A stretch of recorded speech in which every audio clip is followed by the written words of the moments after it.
Assalamualaikum warahmatullahi wabarakatuh. Kami dari kelompok 1 akan menjelaskan materi tentang model Gordon Cavier yang beranggotakan Muhammad Lutfiansyah, Aprilia Kusumawardani, Dimas Aji Nugroho, Fahrani Malahianda Purba, dan Vinanda Rahil Balkis. Selamat menyaksikan. Definisi model Gordon-Schieffer adalah model bioekonomi yang diterapkan dalam industri perikanan. Ini dapat digunakan untuk menghitung hasil berkelanjutan maksimum. Ini memperhitungkan tingkat pertumbuhan biologis, daya dukung, dan total dan biaya marginal dan pendapatan. Penemu model ini dikembangkan pertama kali oleh Gordon 1954 dengan dasar fungsi produksi biologis dari Schieffer 1957, sehingga disebut model Gordon-Schieffer. Model Gordon-Schieffer merupakan model yang pertama dikembangkan untuk menjelaskan perilaku ekonomi usaha penangkapan ikan atau Munro dan Scott 1984. Kemudian model Gordon-Schieffer dibagi menjadi dua, yaitu yang pertama itu ada model harga tetap dan ada pula model harga berubah.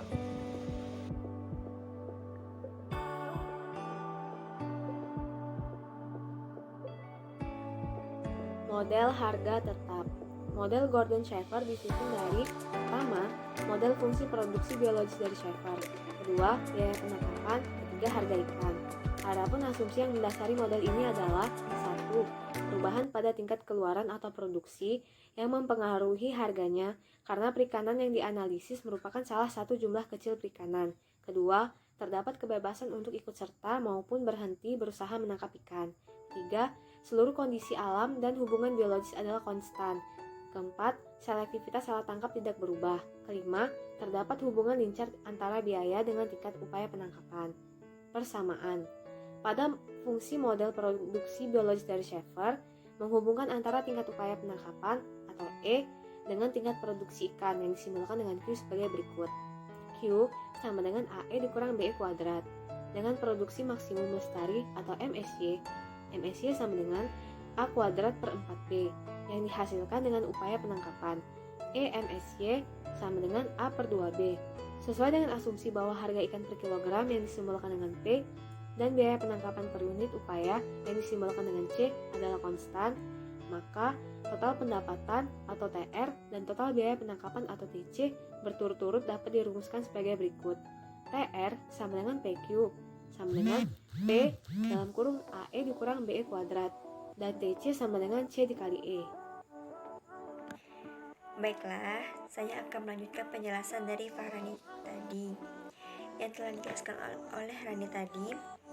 Sesuai dengan asumsi bahwa harga ikan per kilogram yang dilambangkan dengan P dan biaya penangkapan per unit upaya yang dilambangkan dengan C itu konstan, maka total pendapatan atau TR dan biaya penangkapan atau yang dilambangkan dengan TC dihasilkan rumus persamaan 3.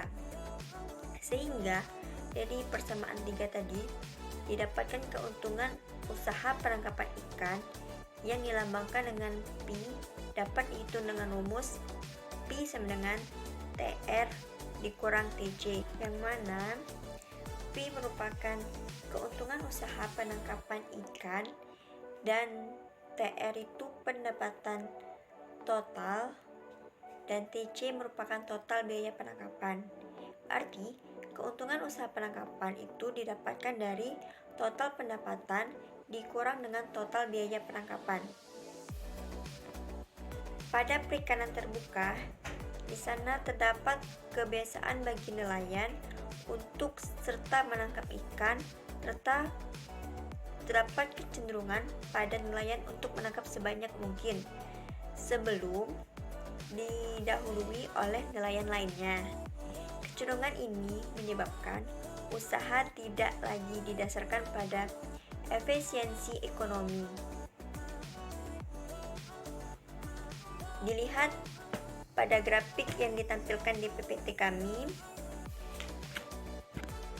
Pada titik EO atau tingkat upaya penangkapan pada saat dicapai keseimbangan bionomi menunjukkan bahwa kurva TC sama dengan TR, yang berarti total pendapatan sama dengan total biaya penangkapan, yang mana menunjukkan adanya keseimbangan bionomi, yang mana nelayan tidak mengalami kerugian dan tidak mendapatkan profit.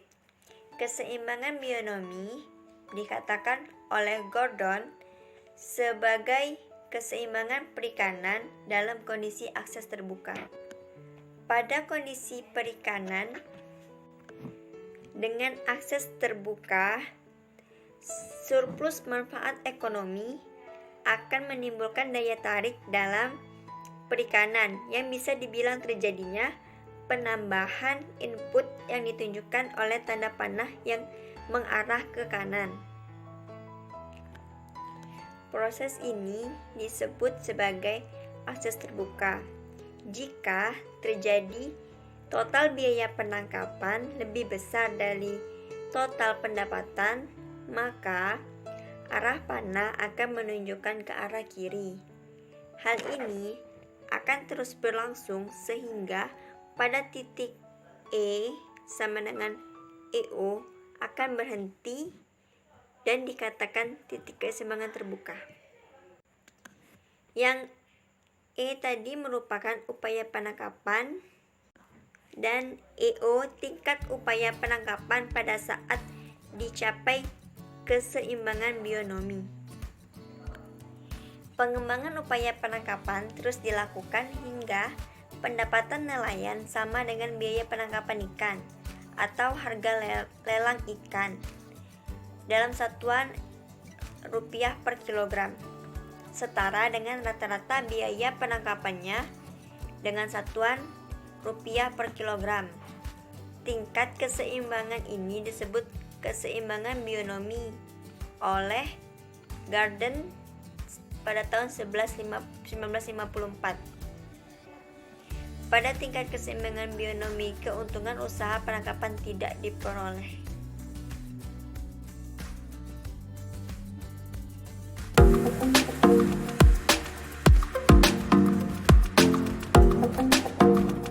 Baiklah, setelah kita mengetahui model Gordon dengan harga tetap, saya akan menjelaskan model dengan harga berubah. Baiklah, di definisi yang pertama itu, jadi bila harga output atau hasil tangkap berubah-ubah karena perubahan jumlah ikan yang dipasarkan, maka analisis akan sulit bila dinyatakan sebagai fungsi upaya penangkapan ikan. Jadi menurut Jobres tahun 1973 mentransformasikan standar analisis ekonomi yang berlaku pada optimalisasi industri penangkapan ikan dengan analisis mikroekonomi. Sebagian besar analisis ekonomi mikro yang berkaitan dengan produksi mendasari biaya unit pengeluaran. Jadi pada model dari Jobres tahun 1970, analisis biaya biasanya dihubungkan dengan keluaran atau hasil tangkap, tetapi bukan sebagai fungsi keluaran sebagaimana pengertian umum, karena sebenarnya biaya adalah fungsi dari upaya penangkapan. Itu menurut Anderson tahun 1973. Untuk deskripsi model biasanya itu disusun oleh 3 model dasar. Yang pertama itu model fungsi permintaan akan hasil perikanan. Yang kedua itu model fungsi produksi perikanan. Yang ketiga itu fungsi biaya penangkapan ikan. Jadi ketiga model ini saling berkaitan dari permintaan, produksi sampai dengan biaya penangkapan ikan. Jadi setelah kita mengetahui 3 model tadi, fungsi permintaan dapat menggunakan salah satu antara berbagai model yang dipilih berdasarkan hasil analisis ekonometrik. Jadi model fungsi berpangkat atau forward function variabel bebas yang digunakan antara lain, yang pertama itu harga ikan disimbolkan dengan P, harga barang substitusi disimbolkan dengan PS, harga barang komplementer disimbolkan dengan PC, dan yang terakhir itu pendapatan masyarakat disimbolkan dengan I. Jadi variabel bebas yang signifikan selain harga ikan kemudian dibuat konstan memasukkan nilai-nilai masing-masing pada tahun yang bersangkutan dengan menggabungkan dalam intercept atau disimbolkan dengan DO sehingga memperoleh persamaan. Yang pertama itu Q sama dengan DO dikali P pangkat DI sama dengan D dikali P. Kemudian persamaan ini diubah susunannya menjadi P sama dengan Q pangkat I dibagi DI dikali DO pangkat I dibagi DI sama dengan D dikali Q.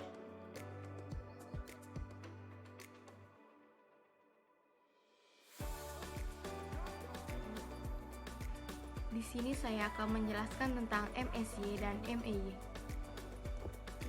MSY atau Maximum Sustainable Yield adalah hasil tangkapan terbesar yang dapat dihasilkan suatu stok sumber daya perikanan. Konsep MSY didasarkan atas suatu modal populasi ikan yang dapat dianggap sebagai suatu unit tunggal. Pada prinsipnya, sumber daya ikan memiliki kemampuan untuk berproduksi yang melebihi kapasitas produksi atau surplus. Sehingga apabila surplus tersebut dipanen, maka ikan akan mampu bertahan secara berkesinambungan. Apabila level produksi surplus yang dipanen, maka tidak akan mengganggu kelestarian stok sumber daya ikan. Namun, konsep MSY tidak lepas dari kritikan para ilmuwan. Kritik terhadap MSY antara lain adalah: yang pertama, tidak bersifat stabil, didasarkan hanya pada konsep steady state, yaitu pada kondisi keseimbangan, tidak memperhitungkan nilai ekonomi, mengabaikan aspek interdependensi dari sumber daya, sulit diterapkan pada kondisi perikanan yang memiliki ragam jenis atau multispesies. MIY, Maximum Economic Yield. Keuntungan optimal tidak terjadi pada saat MSY, tetapi keuntungan optimal terjadi pada saat Maximum Economic Yield atau MIY, di mana marginal revenue atau MR adalah sama dengan marginal cost. Hal itu sesuai dengan prinsip maksimisasi profit atau keuntungan. Meskipun hasil tangkapan pada level MSY adalah maksimal, namun keuntungan tidak hanya dipengaruhi oleh faktor produksi dan penerimaannya, tetapi juga dipengaruhi oleh biaya. Prinsip efektivitas dan efisiensi perlu dipadukan. Produksi dan penerimaan terkait dengan prinsip efektivitas, sedangkan biaya atau pengeluaran terkait dengan prinsip efisiensi. Pada level MAY, produksi berada pada level optimal secara ekonomi, di mana walaupun produksinya tidak maksimal, namun masih relatif tinggi dan pengeluarannya efisien, sehingga keuntungannya tertinggi. Selama kegiatan penangkapan menguntungkan, maka akan mendorong orang untuk melakukan peningkatan kegiatan penangkapan. Namun, sumber daya ikan memiliki keterbatasan dalam daya regenerasi. Oleh karena itu, apabila tingkat penangkapan melebihi level MSY, maka peningkatan upaya penangkapan justru menyebabkan penurunan produksi. Apabila menggunakan asumsi harga dan biaya konstan, maka terjadi transisi kegiatan penangkapan yang semula menguntungkan berubah menjadi BEP atau break even point, di mana kalau terus dipaksakan, maka justru menyebabkan kegiatan penangkapan berada pada kondisi merugikan, di mana penerimaan lebih kecil daripada pengeluaran. Kondisi Open Access Equilibrium atau OAE atau keseimbangan akses terbuka terjadi pada saat sumber daya perikanan bersifat open access. Pada saat kondisi tidak ada hambatan masuk atau entry dan hambatan upaya atau effort, maka akan dapat mengakibatkan pemanfaatan sumber daya ikan menuju break even point atau BEP, di mana total revenue TR sama dengan total cost. Terima kasih.